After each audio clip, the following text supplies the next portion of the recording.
I'm Lawrence Brenner from Nerd Reactor, and I'm here with James Tucker, executive producer of the DC DTVs. Well, awesome. I want to thank you very much for helping to bring some of the most amazing characters on screen and on film for like the past, how many years? Well, I've been affiliated with the DCU probably, well, since 1995, so pretty soon 20 years.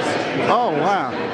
Yeah, and through that time we've got to see some of the most amazing things such as Batman Beyond, Superman the Animated Series, everything like that. So what's been some of the most fun bringing them to a new generation, as well as getting some of the, the Batman Brave and the Bold, which is basically a love letter to Silver Age comics? Yeah. What's been some of the most fun? Well, you know, Brave and the Bold is kind of my baby. As far as it was the show that I would have wanted to do if I'd never worked on any of the other stuff. It was a show that really tapped into my experience becoming a DC fan from a little kid. So I got to bring in a lot of influences from when I was exposed to comics in the 70s and 80s, and also elements of the Adam West show, which was the first Batman show I was ever exposed to, and also bring in elements from the Silver Age, which a lot of people don't really use, and it kind of coincided with what they were doing in the comics at the time, with Grant Morrison tapping into the Silver Age and going in a totally different direction. But I really liked the synergy of how what he was doing kind of informed what we were doing, and we were kind of the flip side of what he was doing. So Brave and the Bold was probably the thing I have closest to my heart of the shows I've worked on. But yeah, it was also like a really fun and great show because you always had like the starter story and then the main story and everything. Can you tell us some of the impetus about how that format was created? Well, I didn't want to do a show that had a traditional format where basically the teaser sets up the rest of the episode.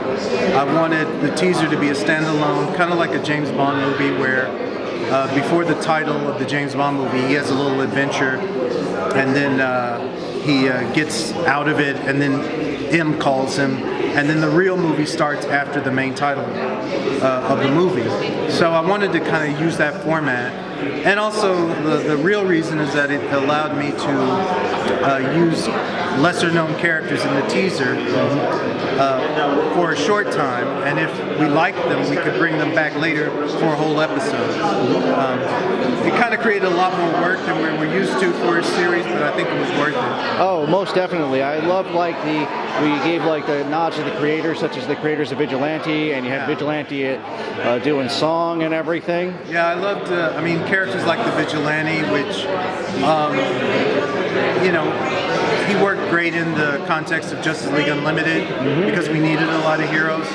To fit him in on Brave and the Bold, I would have loved to have brought him back for a whole episode, and if we had gotten more episodes, I would have definitely brought him back for a full episode. But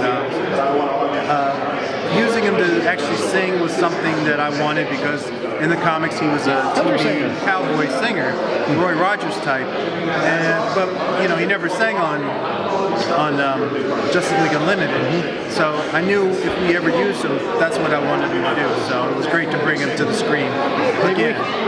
Maybe that could be done as like one of the bonus features in one of the DCAUs. I'd love to. You know, I'm always down for Vigilante. Yeah. Oh, awesome. Well, what's up next for you? The next movie we got in the works is called Son of Batman, and it's an adaptation of Batman and Son, Grant Morris and Andy Kubert's introduction of Damian Wayne. So I'm really excited about that.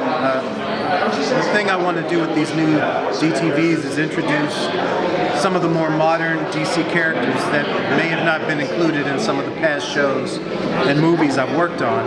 And Damian Wayne is one of the best characters that has been created in the Batman mythos in the last 20 years, I think. And so it was great to be able to introduce him to new fans. Awesome. Well, thank you very much for interviewing with us. I'm looking really forward to this entire panel here at the Paley Center. Thank you. And I look forward to your next works. All right. Thanks a lot.